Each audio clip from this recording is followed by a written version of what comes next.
Lupta Nyong'o. Sulwe. Lupta Nyong'o. Lupta Nyong'o. Sulwe.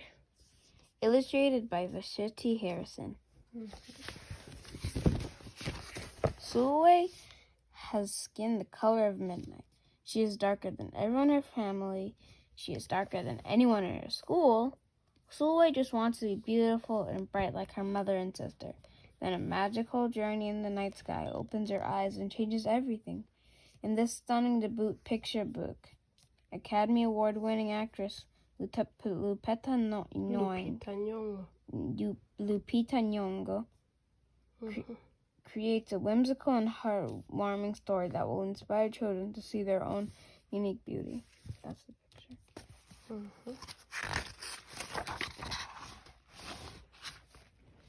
Sulwe. Sulwe was born the color of midnight. She looked nothing like her family, not even a little, not even at all. Mama was the color of dawn, Baba the color of dusk, and Mitch, her sister, was the color of high noon. Hardly anyone at school looked like Sulwe either. People gave her sister Mitch pet names like Sunshine and Ray and Beauty. People gave Sulwe names like Blackie and Dark and Darky and Night. Sulwe felt hurt every time, so she hid away while her sister made lots of friends. This is the picture. This is the picture. Yeah, and everyone here. You can see Lupta over there in the corner. Sulwe.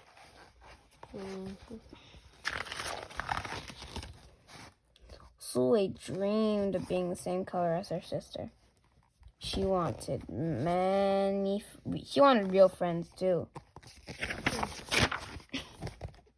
So she got the biggest eraser she could find and tried to rub off a layer or two of her darkness. That hurt. She crept into Mama's room and helped herself to her makeup. Oh no. She would hear about this from Mama. Did she spill it? Let me take a look. Oh no, she spilled it. It's not good. Sulwe decided to work from the inside out, and ate only the lightest, brightest foods. With a stomach ache, she went to bed early and turned to God for a miracle. Dear Lord, why do I feel like midnight when my mother looks like dawn? Please make me as fair as the parents I'm from. I want to be beautiful, not just to be pretend. I want to have daylight. I want to have friends. If you hear me, my Lord, and would like to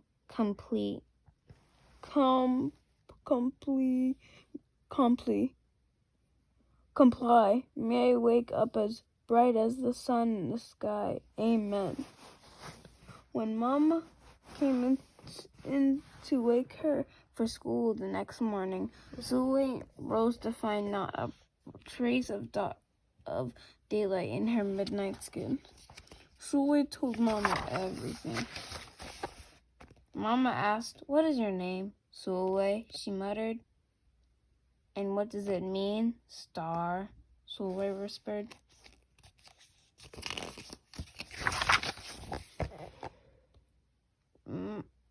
Brightness is not in your skin, my love. Brightness is just who you are. As for beauty,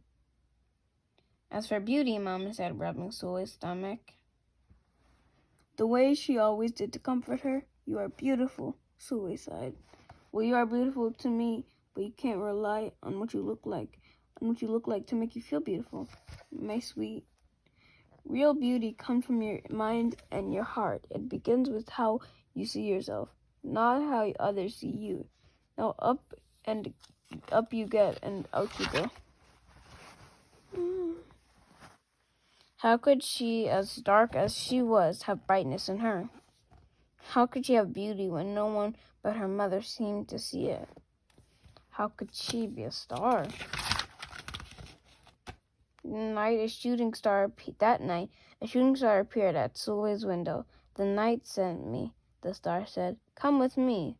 Oh, I'm gonna tear up now. Sulwe hopped onto the star, and off they went. Ooh. "Long ago, at the beginning of time," said the star, "there was night and day, and they were sisters."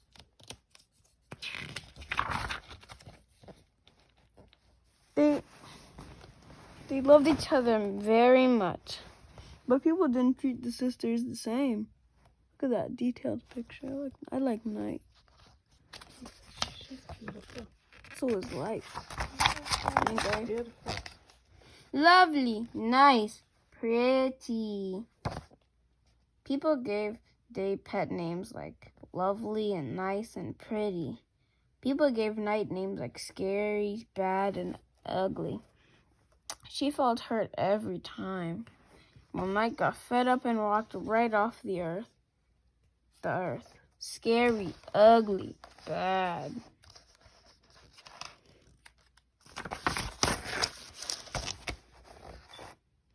Day stayed and enjoyed making everybody happy in the sun. But then day grew too long. Day began to really miss her sister. So did everybody else.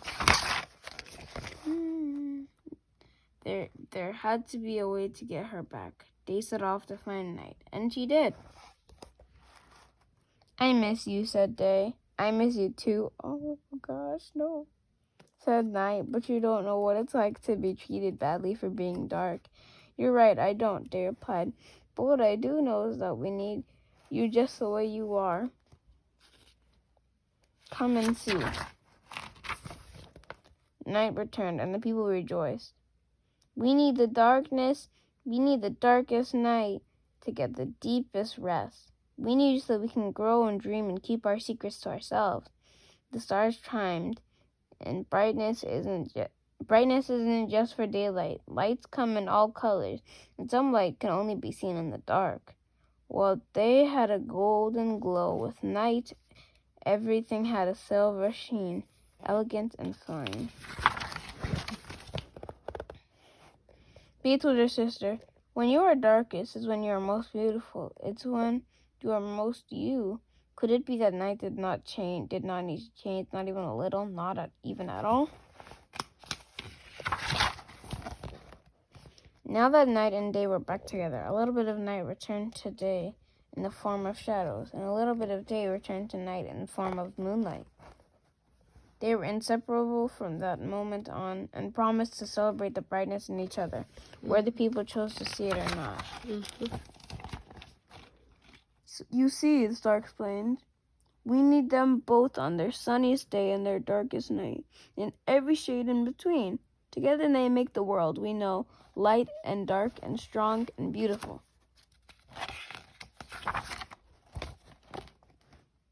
Sulwe rose the next morning beaming.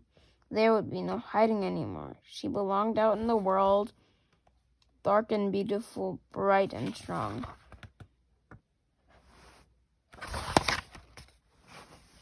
And if she needed a reminder of her brightness, she could look up at the sky and on the darkest night to see for herself. Sulwe felt beautiful inside and out. Author's note. Much like Sulwe, I got teased and taunted about my night-shaded skin. I prayed to God that I would wake up with paler skin. I tried all sorts of things to lighten my complexion. My mother told me often that I was beautiful, but she's my mother. Of course she's supposed to say that, to think that. It wasn't until I was much older that my feeling about my skin changed. It helped to see darker-skinned women being celebrated for their beauty. If they were beautiful, I could be too. I began to see myself differently. Both Sulwe and I had to learn to see our beauty. I hope that more and more children begin their lives knowing that they are beautiful. that they can look to the beauty of the world and know they are part of it. And yet what is on the inside is only one part of being beautiful. Yes, it is important to feel good about yourself when you look in the mirror, but what's even more important is working on being beautiful inside. That means being kind to yourself and to others. That is the beauty that is true sunshine. That's truly sun shines through. The journey I went on was very different from Sulwe's nighttime adventure, but the lesson was the same. There is so much beauty in this world and inside you that the others are not awake to seeing. 2. Don't wait for anyone to tell you what is beautiful. Know that you are beautiful because you choose to be. Know that you always were and always can be. Treasure it and let it light the way in everything you do. Wow. Amazing. I think that is dedication. It's a great book, honestly. Mm-hmm. It's a beautiful book. That's a dedication, and that's it. And that is the lady. Okay. And that's it. What do you think, Nancy, about the book? It's honestly a good book. It's a nice book. And the first time I read it, this is like my second time reading. The first time I read it, I truly cried just a bit. Like, I couldn't read the whole entire thing, and I had to skip through because I knew I was going to shed a tear or something. But honestly, it's a good book. I would recommend it. And, it is a New York Times bestseller. The colors are amazing. The coloring is really good. The author, the message, the moral of the story, the theme, everything. It's really good, I think. Honestly, you can read this to your kids, especially if you have, like, a kid who is self-conscious about their skin, or if they're just self-conscious about the way they look. Just show, maybe this book, tell them, hey, you're beautiful the way you are. No one, on the world, no one on the world is the same. If we were all the same, then, there'd be no one different. I'm sorry. Yeah, that one kind of sounds weird. Okay. No one's perfect What can either. you tell Lupita if she reads this? What can you tell her, like... Honestly, it's a good book. Yeah. I kind of just want to go to bed. Okay, it's a good book. Okay, no problem. I like your book, Lupita, if you do see this video. And make more books like this, please. Okay. Thank you. Bye. Bye. Thank you, Lupita.